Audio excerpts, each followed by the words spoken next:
Have you ever felt sometimes like love is not for everybody? I had tried over and over again, but for some reason, fate always had me end up with creeps, players, or just pure weirdos. Now, is this a love story? I wish. No, it's not. It is my Christmas love story, only that it does not have the kind of ending you're used to. No, this is something much worse, and if anything else, this proves that fate is cruel. I had done nothing wrong to deserve such terrible treatment. I'm a simple, young woman, and all I needed was someone to love. I didn't bargain to fall short all the time, and I certainly didn't bargain to meet nobody on Christmas Day. Yes, that's right. His name is Nobody, and he's in love with me. Sounds great, right? Like it's all I've ever wanted, only that nobody doesn't exist. And in a way, he does. Sounds crazy, but to understand what's going on, I need to start from the beginning. I'm a 25-year-old lady and I live alone. I work from home and my business is doing well. But there has been just one thing missing from my life, and that's the fact that for nearly 7 years, I've been single.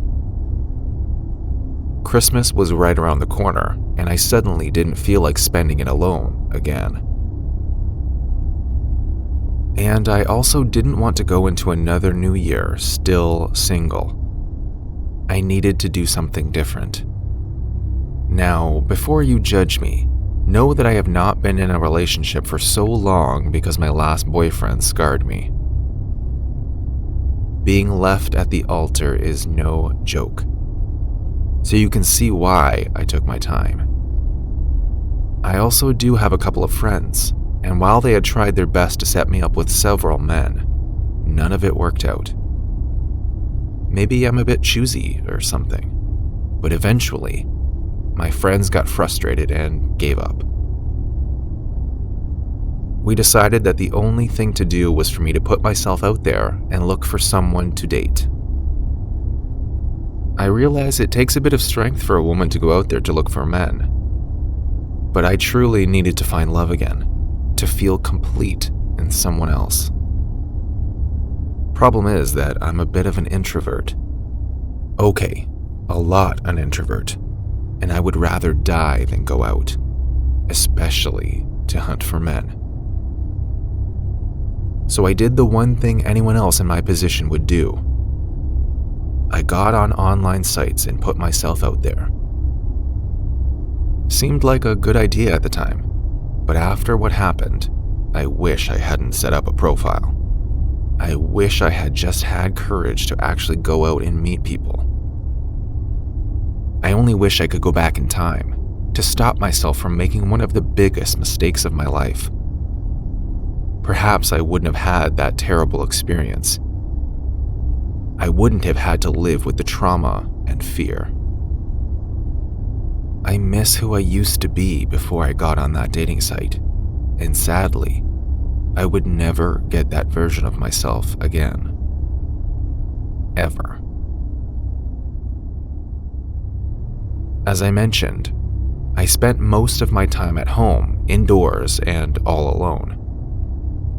I love my space, or maybe I used to love my space. Now, I don't ever want to be alone again. Anyways, the scariest day of my life started 3 weeks before Christmas. I had a few hours to spare, and I got on the dating site.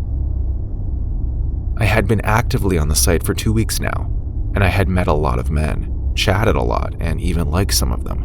But deep down, I knew they were not right. I needed someone special, someone different. So far, I had been meeting basic men that didn't really catch my fancy. I know all that was being too choosy, but once again, before you judge me, know that by the end of this story, I paid for it. Oh, I paid for it dearly. So I was scrolling the site this one time, and I came across a profile that caught my fancy. Gosh, when I think back, I should have seen all the signs and red flags. They were right there. For one, the profile had no picture, and the name simply read Mr. Nobody. I scoffed when I saw that and read the bio. It read, "Let's just say when you meet me, you'd wonder where I've been all your life." At this point, any other girl would have swiped away, but oh no, not me. In a weird way, I found it very curious and interesting, so I swiped left and realized we were a perfect match. I waited for a bit and my heart nearly stopped when I saw that he was typing. He told me I looked beautiful in my profile picture, and I asked him why his was empty. All that he said was that I should get to know him first, and then we would see each other one day. Sounded fair enough to me. And unlike other men who were eager to set up a meet, this one wanted to take it slow, and that was refreshing to me. That day was the beginning of all of my pain, but I don't want to get ahead of myself. For the next few weeks, we were online buddies. We told each other everything about ourselves, and we were getting really close. He still never told me his name, and I still referred to him as Nobody. I never told my friends about him.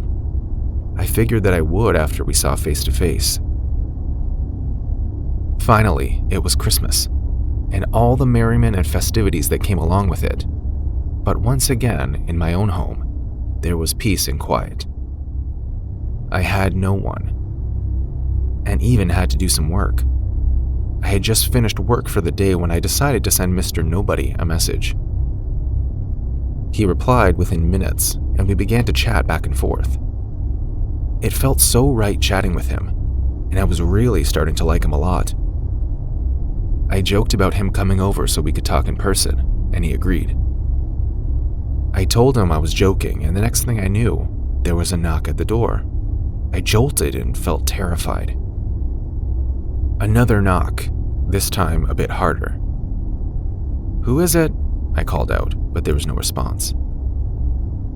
It was getting dark out and my heart was beating really fast. I needed a weapon. I ran into the kitchen and grabbed the largest knife I could find. Another knock on the door. I called out asking who it was again. No response. I went towards the door and glanced through the peephole. No one was there. Slowly, I opened the door and was ready to attack, but there was no one there. I heaved a sigh of relief and laughed at myself. What a strange coincidence that there was a knock on my door when I asked Mr. Nobody to come over. I shut the door and just then, my phone chimed. It was a message from Mr. Nobody, and when I read it, fear gripped me again. The message read, "I'm here, baby. Merry Christmas." I froze where I stood. I was too scared to respond. Then he texted again. "Nice shirt you got on. Blue really is your color." I glanced down at my shirt and it was blue.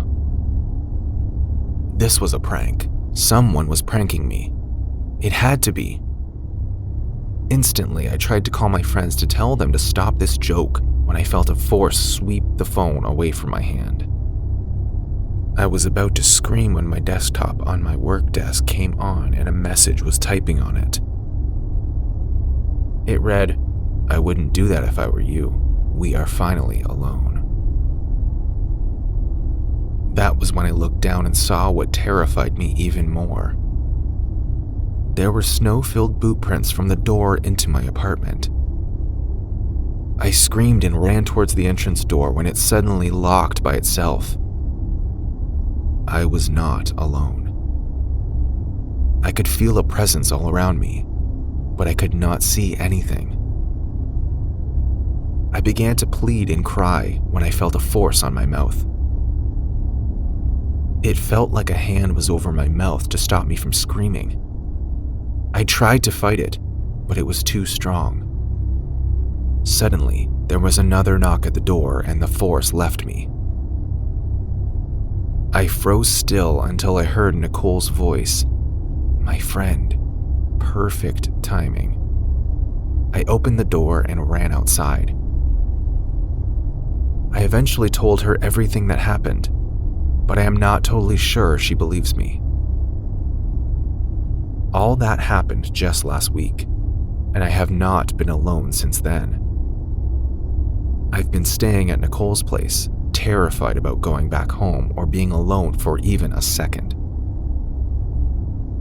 I'm terrified that Mr. Nobody may come back. I've deleted the dating app and all of the chats I've had with him. Now, I don't expect you to believe me, but I have just one word for you. Beware.